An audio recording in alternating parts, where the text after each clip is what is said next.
Joey Ellis from Impact 89 FM joins us here on Sayf At The Plate. Joey, welcome back. Thanks for having me.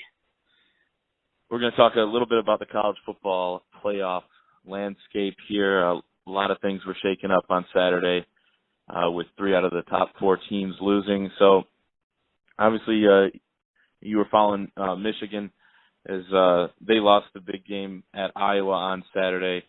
Assess right now where Michigan stands after that loss, especially because now we're hearing that Wilton Speight is probably out for the entire season with a broken collarbone. Obviously, watching that game and seeing how they performed previously and really the whole season, they obviously did not look up to par. We don't know maybe if the play of Speight during that game was maybe due to potentially that collarbone injury. I don't know. He definitely just did look out of sorts a bit. It definitely hurts to lose, especially with that game next week in Columbus, but I think it's almost better to lose to the team in the Big Ten West because, obviously we have as of right now, a 3-way tie at the top of the Big Ten East. So all kind of riding on these next 2 weeks for Michigan and their hopes at the Big Ten title and possibly the playoff. Yeah, so going into some Big Ten scenarios, what does that loss do for a Michigan team? They have to win out, obviously, but it makes it tougher. Do you think they would have had a shot at getting into the college football playoff even if they were to lose to Ohio State next weekend, but if they would have beat Iowa and then not even going to the Big Ten championship, do you think that will hurt one of their scenarios to get into that top 4? I think it definitely does. If you were to head into Columbus at 11-0, and let's say they did lose, Penn State, granted they win out, would make the Big Ten East instead of Michigan because they'd have the direct win over Ohio State. So in terms of that, I think that it could be very pretty much out of the window now. They like you said, they control their destinies. They still have to win these last 2 games, just like they were planning on. It definitely makes the game next weekend a lot more interesting. Yeah, so it's kind of interesting with the scenario because Penn State beat Ohio State, obviously. So, like you said, the 3-way tie. Now, Penn State has 2 losses, one of them to Pittsburgh, one of them to Michigan, who's obviously up there. That game was a 39-point loss, but, coming down at the last couple of weeks of the season, can you believe it? But does Penn State have a path to being in that top 4 when it's all said and done? Let's say Michigan heads into that game and they do lose, and Penn State would have the tie-breaking win over Ohio State. That would put them in to the Big Ten East slot, most likely against Wisconsin. Granted, anything happens with them.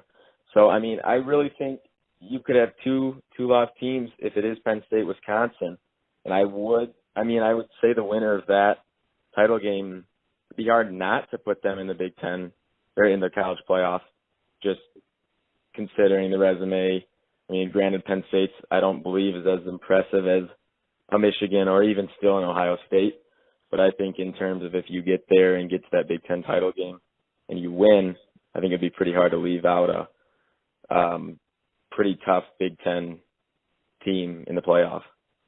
Yeah, I think it almost speaks to the strength of the Big Ten that you have a team with 2 losses. It's still in the mix and still has a pretty decent shot, honestly, to get to Indianapolis. And then Wisconsin, looking on the other side of the Big Ten in the West, their path, I guess, is to win the next 2 games, which they should win, and then, like you said, beat the winner of the East. And I would assume they're hoping it's Penn State that comes out of the East, just because they seem to be the weakest out of those 3 that are in the mix. But I think a lot is going to come down to the Michigan-Ohio State game next weekend still. If Michigan wins, they're going to Indianapolis. Granted, Michigan fan would hope that they're able to beat Indiana this week. So I want to get your early prediction on the game that may decide the Big Ten, just like the old days. In Columbus, Michigan, Ohio State, good against evil. Who wins that one next weekend? Obviously heading into that game, I was already very nervous about the game, and now after hearing State could potentially be gone. And then most likely going with O'Corn definitely complicates things. But I don't know. I still think, like you said, they're in control of their destiny. Their goals still remain the same. They really have to go into this game and win for the sake of, yes, to make it to the Big Ten title, extend their playoff chances, but also for the sake of, we have to stop losing to these guys. I mean, they have had our number for the past 9 years. I think it's going to be a hard-fought game. I think it's going to be a game that Michigan, if they're going to want to win it, they're really going to have to earn it. O'Corn, if he can just manage the game enough to, give chances to their playmakers on offense, get them in positions to score and make big plays, the defense is really going to have to play well. I don't know. I think Michigan still goes in there, and I think I find them winning that game. Yeah, it could be a Cardell Jones type situation with Ohio State a couple years ago. So then I would ask you, what would be the scenario you think that it would all play out, how the Big Ten could get 2 teams in the playoff? What would those 2 teams be? What would have to play out for that to happen? Because that would be huge for the Big Ten, and obviously it would be crazy for the college football landscape because it would leave out 3 Power 5 conferences. Right. I think it's, as of right now, if Michigan was to win out and beat, let's say, Wisconsin in the Big Ten title, giving them 3 losses, I don't see a reason why they would get in, or even, I could only really see 2 teams making it in if Ohio State was to win the Big Ten, and even then, the Big Ten West team either way would have a 3rd loss. I don't know. I could see if Michigan was to win out, the committee still making a case for Ohio State.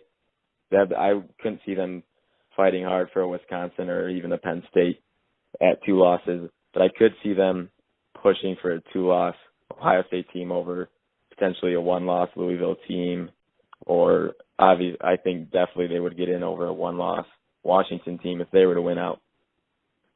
Yeah, my scenario, this would be an interesting one. Here would be my thought, is that if Michigan beats Ohio State, which would put, if Ohio State beat Michigan, which would, in all likelihood, if Penn State wins out, put them in Indianapolis against Wisconsin. If Wisconsin beat Penn State, I think Wisconsin would go, but I think you could still make a case for Ohio State getting in, just because they'd only have that 1 loss to Penn State, who would be the runner-up in the Big Ten. They'd still be high up in the rankings because they're going to be number 2 probably this week, and they're not going to drop unless they lose to Michigan, which in that scenario they wouldn't. So I think that would be my scenario. But that's interesting because it is interesting because the Big Ten they have 4 teams that are right in that mix that can see themselves in there, and 2 of them could get in. Now, in terms of all of college football, moving away just from the Big Ten. In a minute, I'm going to ask you what you think the playoff committee is going to do with their rankings. But from what you've seen so far, rank your top 6 or 7 teams. Obviously, 3 out of the top 4 teams lost on Saturday. So where do you rate everyone now? Now that, are they all on an even playing field, or do you move teams up that lost earlier in the year? Who do you think, from what you've seen, is the top 6 or 7 in the country? I still, after the new AP rankings came out a little bit ago, I definitely still think that in terms of that rankings, the 1 through 5 kind of still separate themselves from really the 6 through 25. Oklahoma's definitely playing a lot better ball lately.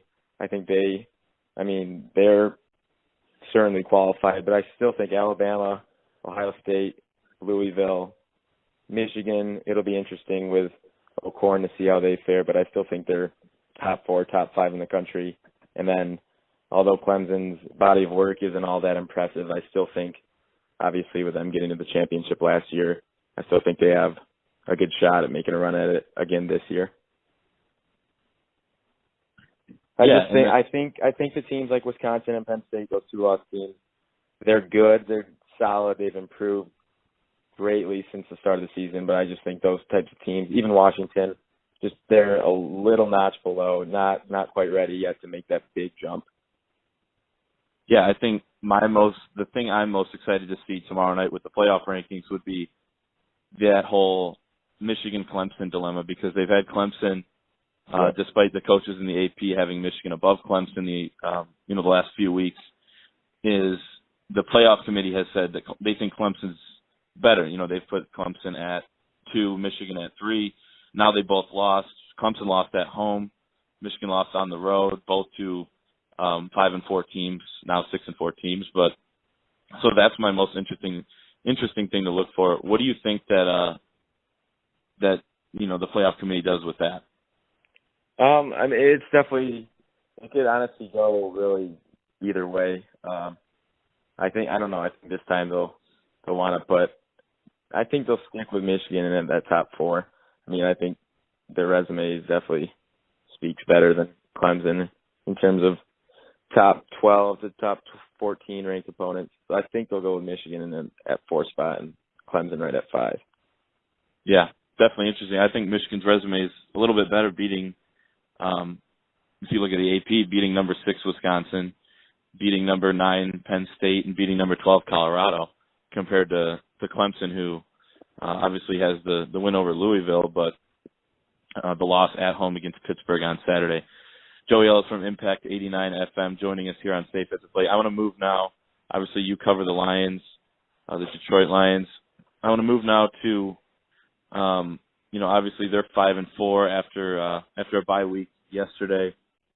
They're sitting atop the NFC North, as we saw. They're tied with Minnesota, and Green Bay lost on Sunday. So my question to you is, they've had so many close wins, 3-point wins, and then the overtime win last week. Do you think their luck will run out at some point, where they can't get down early, or they get down early like they have been, and not being able to dig themselves out of the hole? Do you think that's going to catch up with them at some point down the stretch? I mean, I think it definitely could, but I don't know. I think they see this as a big opportunity. Obviously, having a hold of the NFC North with a somewhat favorable matchup with Jacksonville and Green Bay, who continues to struggle, and they also have a very tough schedule the remaining part of the season. I don't know, this might be the time where they kind of sense that they may have something this year, and I mean, you can't squander this opportunity when you've got a team like Green Bay, who's unusually down for once, and Minnesota, who's looking like people really, they're not, not the best team in the NFC anymore, as people thought maybe 3-4 weeks ago. So I think Detroit's definitely has a good outlook on the rest of the season. There'll be some tough games, but I think they're going to attack the remaining 5-6 games with a different approach to it. Yeah, looking at their schedule, I think it's a tough schedule, but they have some key games at home ending the season with Green Bay at home, which they could, that could clinch a playoff berth there. They still have to go at Dallas, who's looking like now, after kind of validating themselves on Sunday, that maybe they're the best team in the NFC. You got to go at New York. I don't care, how good or bad New York is. The Giants, they're still going to be a tough team to play. I think they can beat the Bears. They have to go at New Orleans, and obviously the division games. Do you think it's going to come down to winning those division games against Packers and Vikings, and kind of in the Bears, and kind of staying the course, winning, going like 500 against the other teams? I think at this point in the season, they really can't afford to lose any more of these divisional games with it being so tight. I think Green Bay could fall off because they have a grueling remaining schedule still. They have to go at Washington, at Philadelphia, at Detroit, still play Houston and Seattle. So those are all very tough games that we could see them slip up on. So I think at this point, Detroit's got to win all 3 of these divisional games. Maybe look to get a game against the Giants or even the Saints, who lost the heartbreaker yesterday. And they're tough games, but they're also very winnable. All right, Joey Ellis from Impact 89 FM, student radio station at Michigan State. He just broke down the college football landscape and the Detroit Lions, giving them their path to the playoffs as well. Joey, we'll keep in touch. Thanks for joining us, as always. Yes, sir. Thank you for having me.